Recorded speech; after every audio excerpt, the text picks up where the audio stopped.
What's up, guys? NepentheZ here, and welcome back to another episode of The Road to Glory. Today, guys, just going to start with a couple of comments from yesterday's video, but before we get into that, of course, if you're enjoying the content, you want to drop a thumbs up, it would be very much appreciated. I picked three that are quite interesting to me. The first one is from Shrimp, and he says, "Hi, bro. I know you don't need advice or anything, so I'm sorry. You don't have to apologize. I love having you here. He said, you could choose an insane icon like a top hullet and grind to get them." And I've seen a few comments like that, and something that I said a few months ago, maybe a month ago or a few weeks ago. My road to glory aim was to get every team of the year, and we was going to grind for all of the team of the years after team of the year. One of the big things that comes with that is that the content is woeful for that. Let's say I grind for a Manuel Neuer. How much is Neuer these days? How much is Team of the Year Neuer? Let's go and have a look. Even if he's 500k, right? 470k, right? A Manuel Neuer wouldn't be too difficult. I reckon we could get him in a week, right? The problem with grinding for that Manuel Neuer would mean no player picks, no league SBCs, no upgrade packs, no 5k pack method, none of that. But it would be me... Like, what day is it today? Today it's Wednesday. It would be me going and buying, Bundesliga's Dahoud and going and buying 100k's worth of Dahoud, waiting for marquee matchups on Thursday, and then selling him for double the profit. And in the meantime, having no coins to do anything. It would be me going and spending 2 or 3 hours, as an example, going and picking up UCL cards that I know are relatively expensive, that I can snipe to try and make some coins, right? So if we go to the transfer market, if we go for let's go like strikers from Syria, right? They're at minimum 2k. Okay. Oh, is he might be new. Maybe 1800. Yeah, okay, so 1800. So what I'll do is I'll set the filter to 1400, and then I'll just snipe, right? And make 400 coins per card. I'd go and basically do all this boring menu stuff to make the 500,000 coins, or to turn this 100,000 coins into 500,000 coins, including bronze pack method, and but not the bronze pack method as we know it, but instead the bronze pack method, almost like the old style of bronze pack method, where every pack that you open, you sell everything. You don't keep minor league players, you don't keep major league players, you just open the pack, you discard what's trash, and you sell everything else, right?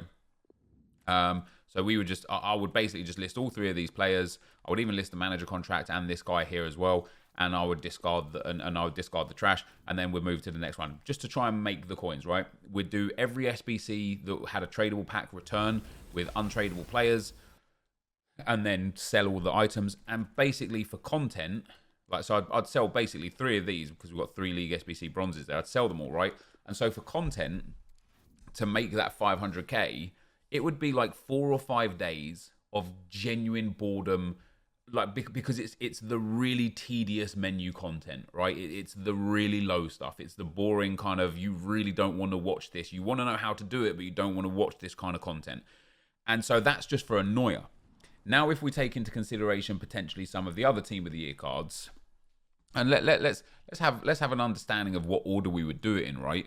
I would get Neuer first because he's the cheapest, right? I've got Davies. I would probably go and get Kimmich next. So 2 million coins for Kimmich, because obviously I have De Bruyne, I have Lewandowski. Ronaldo is 9 million coins.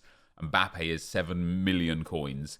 Bruno, 4 million coins. And Ramos and Trent I probably wouldn't go for because they don't make it into my team, same as Messi. So I'd go for those guys last, right? But let's say we go for Kimmich next, because Kimmich is just an easy fit into the team. We just pop him in there in that CDM role or whatever, change the formation and whatever it may be, right? But we'll put Kimmich in instead of Petit, for example, and that's the team, right? So with that being said, we go and get 2 million coins. Now, to get 2 million coins, let's be realistic. We're probably looking at 3 to 4 weeks. And unless we get some mad lucky reward out of Foot Champs rewards, or maybe I win a draft and hit an icon, or maybe we're just grinding the game and hit something massive. We get lucky with something tradable. maybe then it would like accelerate it. But otherwise, it's going to be like, hey guys, I've got 500,000 coins. I'm going to go and buy 500,000 coins worth of. Let me pick up a player that I think that I always like. Let's take Alessandrini. Actually, he's a good one. He's a very good one. His gold card fluctuates massively. Right now it's 1,000 coins, but you can see here it goes up to 2,000 coins. In fact, let's have a look at the hourly graph yesterday. 1,000 was the maximum. Monday, 900 was the maximum. So right now, 1,000 coins for as per all common golds, quite expensive. Or we could, as I say, like one of the good ones is Dahoud. He always seems to just like skyrocket. I mean, look at that. He goes up to 6K here. He went up to 2K just on Sunday, February the 7th. For what reason, I couldn't tell you, right? I'd have to like go and look into it. Even here, the trade-off, buying him at 900 coins and selling him at 1,100 coins, right? But let's say I go and invest 500,000 coins into Dahoud, and then I wait for the right moment to sell them, and now I've got 1.2 million coins. Now I'll go and put 1.2 million coins into a certain, let's say we go and put 1.2 million coins into Ainsley Maitland-Niles Arsenal card, right? He's now got the West Brom card in packs. He's already 1.4k. I assure you, in 48 to 72 hours, this will be 2k because he'll get used. The supply will diminish. The demand is the supply will diminish. The demand will stay the same for doing the Arsenal SBC, but there'd be no supply, so his price will naturally just go up, right? Even now, just talking about it, I should probably go and invest 50, 60,000 coins into him and just turn that into a profit, right? But it will be that boring stuff where it's like, all right, guys, this is what we've done. Now we just got to wait. So whilst in my mind, I absolutely would love to grind towards team of the years and grind towards, like you say, a big icon, a massive hullet or something like that. The content would suffer greatly to the point where I wouldn't really have much to put up on videos because all it would be gameplay, which some of you would enjoy, but generally people don't enjoy watching. And in general, anyway, we play as less gameplay as possible right now. But yeah, it would be just gameplay for content, and then me being like, all right, this is what I've done. All right, there, see you tomorrow. And then the next day I'd be like, all right, we still haven't sold these Dahoods yet. He hasn't gone up in price yet. See you tomorrow.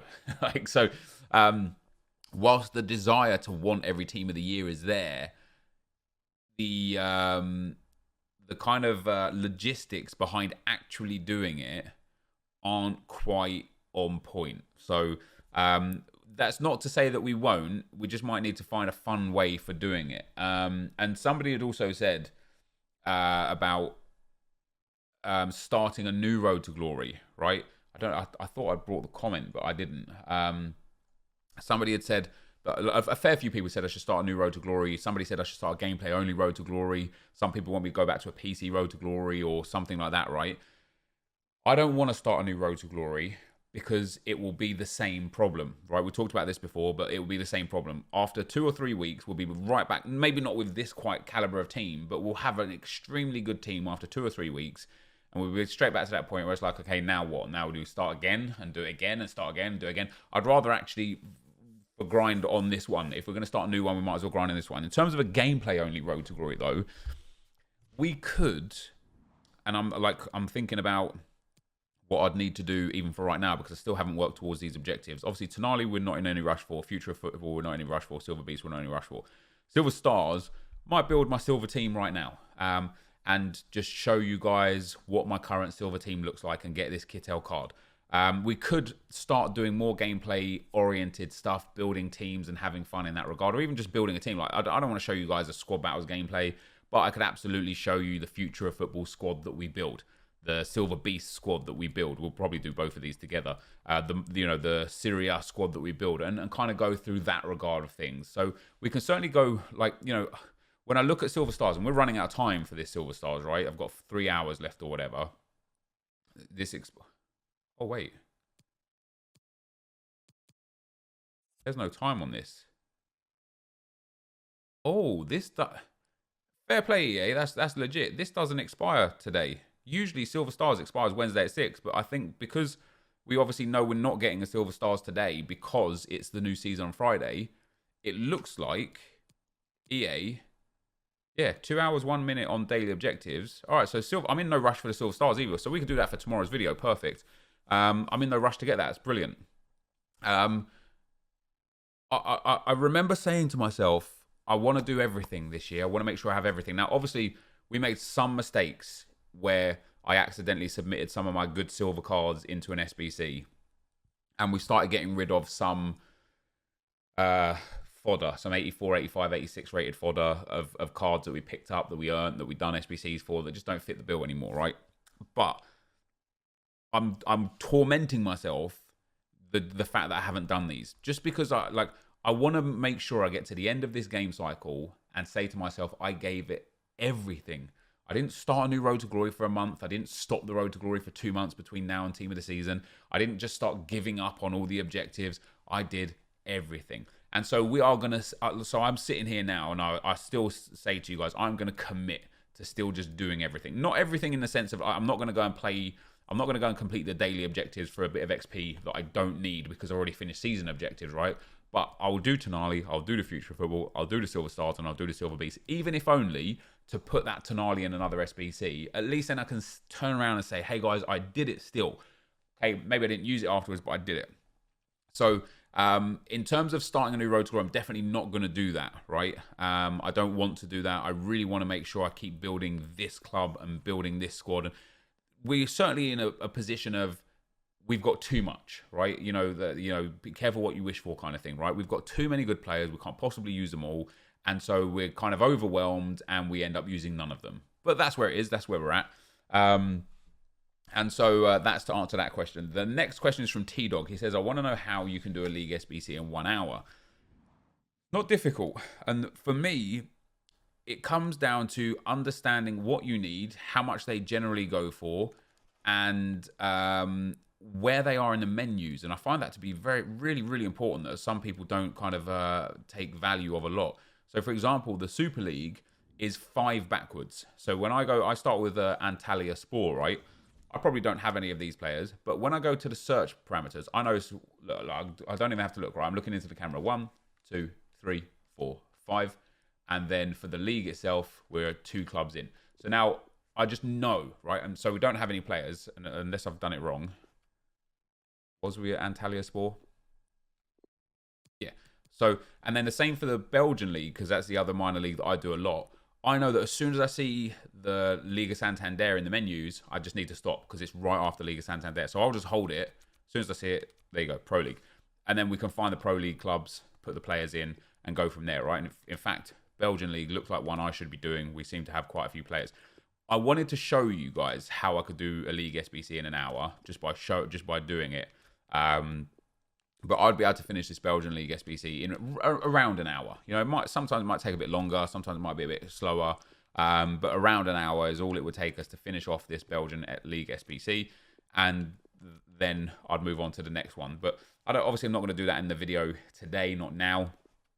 But ultimately, I can do it. Maybe tomorrow's video will be me doing the Belgian League SBC from scratch. Why not, right? Although it'd be rewards day and stuff tomorrow as well. So basically, the best way to do the League SBCs is just knowing. And it's the same with Antalya Spore, right? We need to go to the transfer market. We have none of them in the club, right? So it's just knowing, again, what you're looking for and how much it's going to cost. And because I've done them so many times now, right? It's like I will buy. You get to learn what players you don't need, right?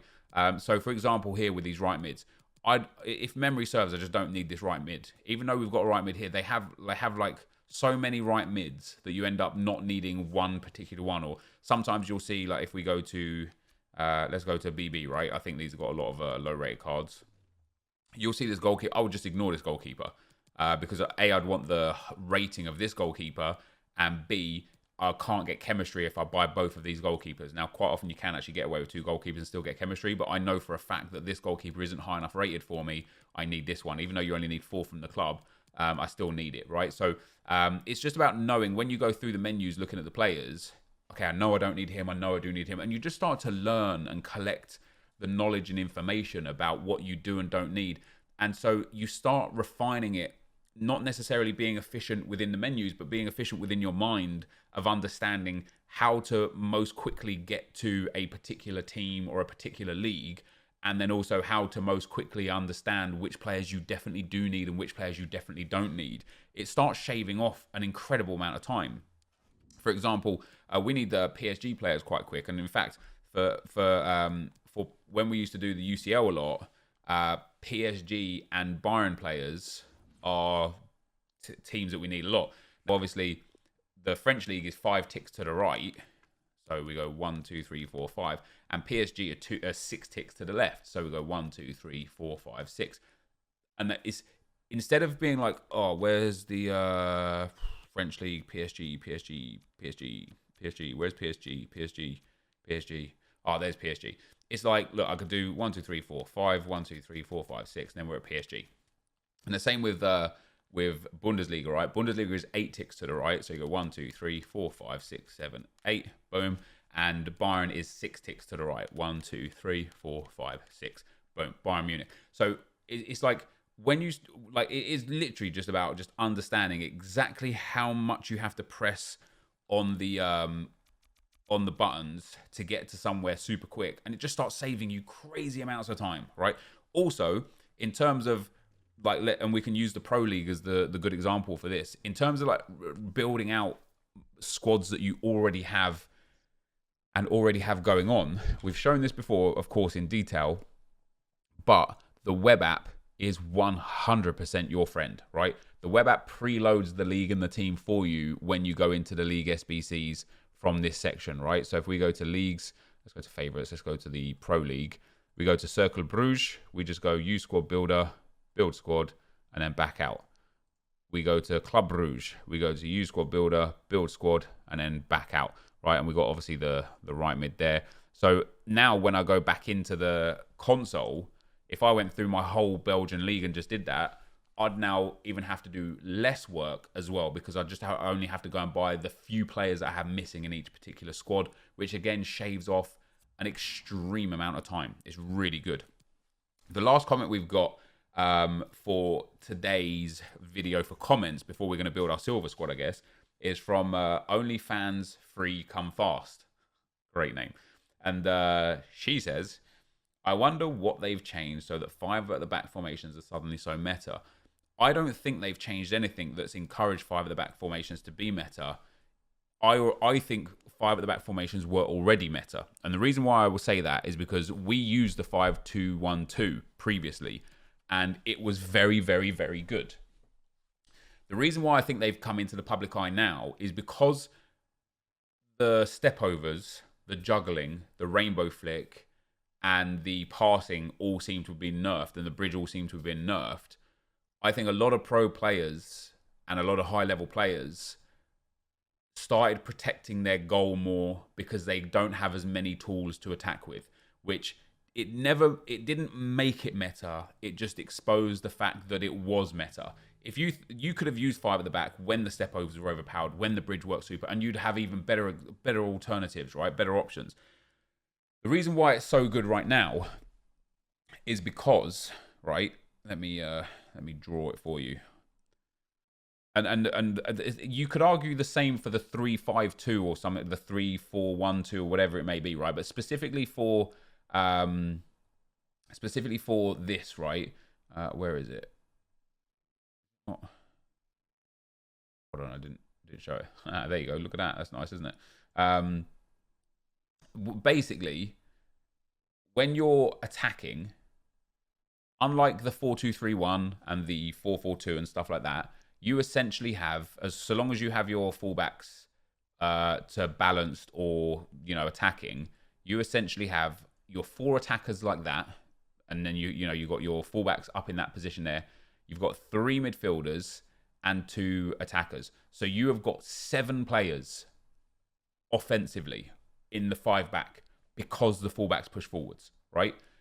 And the reason why it's important compared to the 4 back, which I'll show in a second, is because defensively, obviously you got your fullbacks coming back, which gives you 5 across the back line, which is good. But you also have these 3 here dropping back, right? Whether you set them to stay back or come back on defense or whatever it may be. So you also have 8 players defensively. Now, of course, if you have players with low stamina, your players are going to get drained because they're just too much up and back and up and back. But one of my biggest gripes with this game is the way stamina is reduced. And for exactly a tactic like this is why stamina is the problem. Stamina is too OP because my Alphonso Davies can go up and back and up and back and up and back 1,000 times a game and he'll still have loads of energy left in the 90th minute because the game's a bit silly, right? So basically you have 7 players when attacking and you also have 8 players when defending, right? Which gives you, it basically overpowers any formation your opponent plays. Even if your opponent plays 5 at the back, 5-3-2 as well, they've got 7 players going forwards and you've got 8 players back, so you've got the man advantage, right?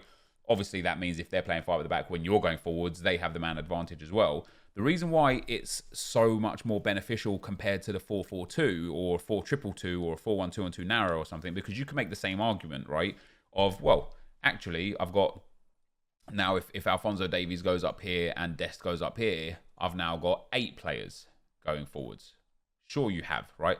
The problem with having it like that is you leave yourself just 2 centre-backs. And even if you're a pro player, if you're the best player in the world, if you are leaving yourself that exposed, right, where he's up and he's up and he's up and he's up, you are ending up in a position where you have only got 2 defenders instead of 3. It's so much easier to thread balls down the line into these gaps. And then if you pull 1 defender out towards that ball, you've now got 1 defender only.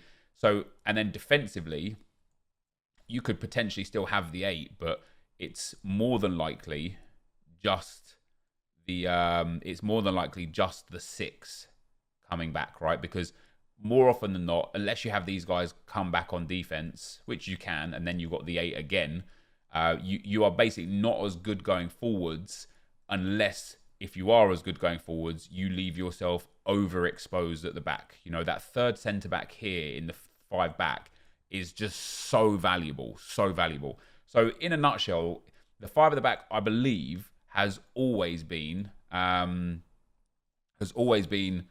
crazy overpowered. It just didn't get exposed as crazy overpowered until now because people didn't need to use it as that offensive setup because bridge, stepovers, whatever it may be, La Croquetas were so overpowered, the rainbow flick and the juggling stuff was so overpowered that you didn't need 7 men up front. Now you need so many men up front because you need to make the triangle passes. You need to make sure you've got players in space on the edge of the box, in the box, down the wings and all sorts because it's so defensive and EA have taken away so many attacking tools. So I basically would say that. I would say exactly that. I think it's always been really strong. When we used the 5-2-1-2, that was the first time this year we went 14-0 in champs. We've done it 3 or 4 times this year, but that was the first time we went 14-0 was with the 5-2-1-2. So it goes to show just how valuable, I suppose, the 5 back can be, especially if you've got good fullbacks. And obviously my fullbacks are insane, even Dest or whether it's Tav or anything, right? My fullbacks are probably the best that you can kind of get with really high stamina and stuff. And then having really quick centre backs as well to recover if you lose possession, right? So I would say for that reason, 5 at the back is so broken because it offers width, depth, narrow. Like, you know, if think about it, if you're 5 at the back, if you, let's say you use the 5-3-2, you have got 2 strikers, 2 wide players, which essentially is now a forefront right across the board, and then 3 centre mids, which it just makes it really, really easy to cover all offensive eventualities. You got players for long shots, you got through balls, you got wide stuff, you got narrow stuff, because essentially you've got the 3 centre mids and the 2 strikers in that little narrow box. It is just, as for want of a better phrase, a perfect formation. And so I see a lot of people say, well, why not then use 3-5-2? Because it's essentially the same. It's not the same because you've got a cam instead of a centre midfielder, which already makes it, again, more offensively, aggressively. So when the possession turns over, your cam sits up a lot higher. And so you've now only got 2 centre mids to get through before you're at the back line. But also, I think the way the right mid and left mid are in the 3-5-2, even if you set them to come back on defence, they don't act like the fullbacks act on the back line. they even at comeback on defense, they won't drop all the way down to the defensive line unless you are being heavily possessed against, and then they'll drop all the way back. But they will only drop back to just in front of the defensive line, which leaves spaces in the corner flag areas, which is, you know, the byline area where so many people like utilize that to get to the byline, cut inside, and then go for the cutback. Whereas if you've got the fullbacks, they will go all the way back down and drop into that kind of like literal role of defending the back five. So I personally think the 5-3-2 or the 5-2-1-2, I think they are probably the most unbelievably well-balanced formations in the game for the style of gameplay that we've got this year in FIFA. And it's a shame, as per usual, that there's no balance, right? There's no, you know, like you can still use 4-2-3-1 or 4-4-2 or whatever it may be, but there's just generally like not a whole bunch of balance. But that's where we're at with that. So for today, we are going to build our silver squad.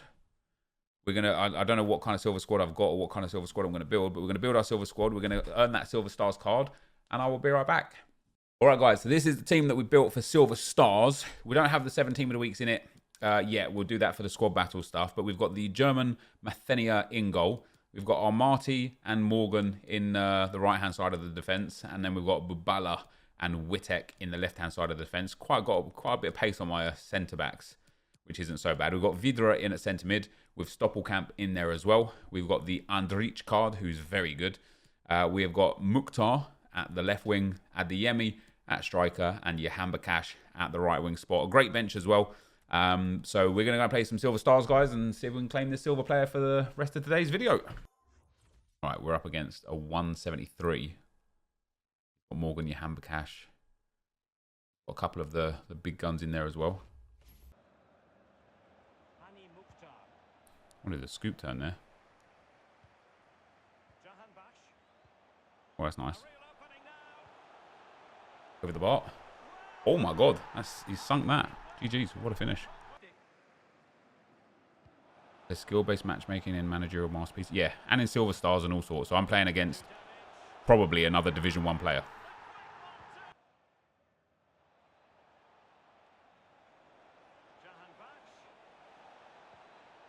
There it is.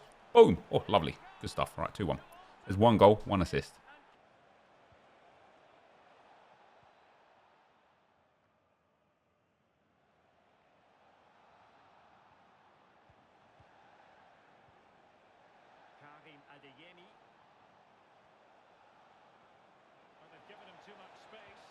Lovely stuff. That's lovely stuff. That's a good goal, that is. Let's go. Vidra with the goal. 2-2. We're back in it. Vidra. Stoppelkamp. Oh, Stoppelkamp. Oh, all the way. All the way. Let's go. The turnaround of dreams, boys.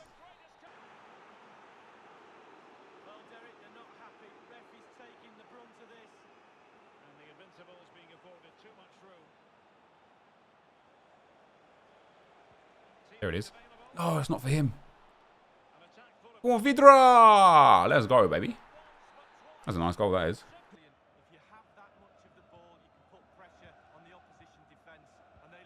Oh. No, not the auto lunge. Wow, what is my keeper doing there? Unbelievable. Shouldn't be conceding that.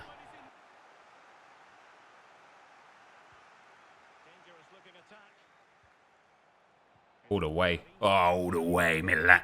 Wiman Gatuka. Let's go, baby. Oh, Romarinho. Oh, he's done them all. Whoopa. Whoopa. All right. Whoopa. Oh. All right. All the way. All the way.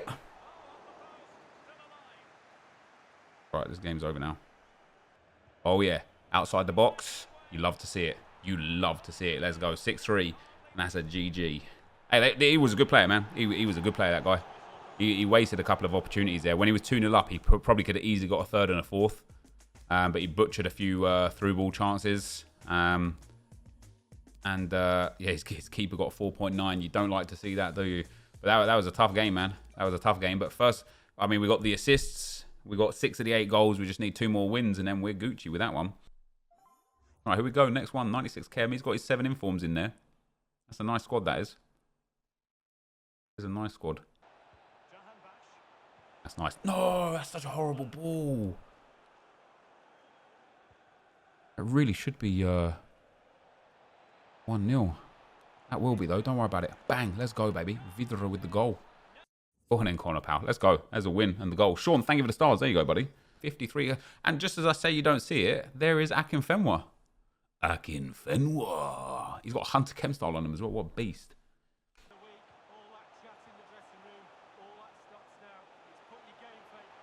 Adeyemi. Let's go, baby. And that's it. That is done. There you go. The Silver Stars has been completed. And that didn't take us very long at all. One really tough game, and then 2 very, very, very easy games. Let's see. Let's go and collect that Silver Stars. We might have a milestone completed from that as well, potentially. No, we haven't. We've just got the daily objectives done, which means nothing now, obviously, because we've already got the max XP. And the Team of the Week, Kittel, which can go into the team because another German will be easy to get in there, will be easy to link. He's all right as well, isn't he? Because he's 4-star, 5-star, if I remember correctly. Yeah, 4-star, 5-star, high-low work rates with top agility and balance, good stam and decent pace. A Hunter Chem style on him, and he'll actually be fantastic. So that is it, guys. Silver Star's done. And that is going to be it for today's video. We will have rewards tomorrow and whatever comes out at 6 PM today for tomorrow. But for now, guys, thank you very much for watching. And I'll see you next time. I'm out. Peace.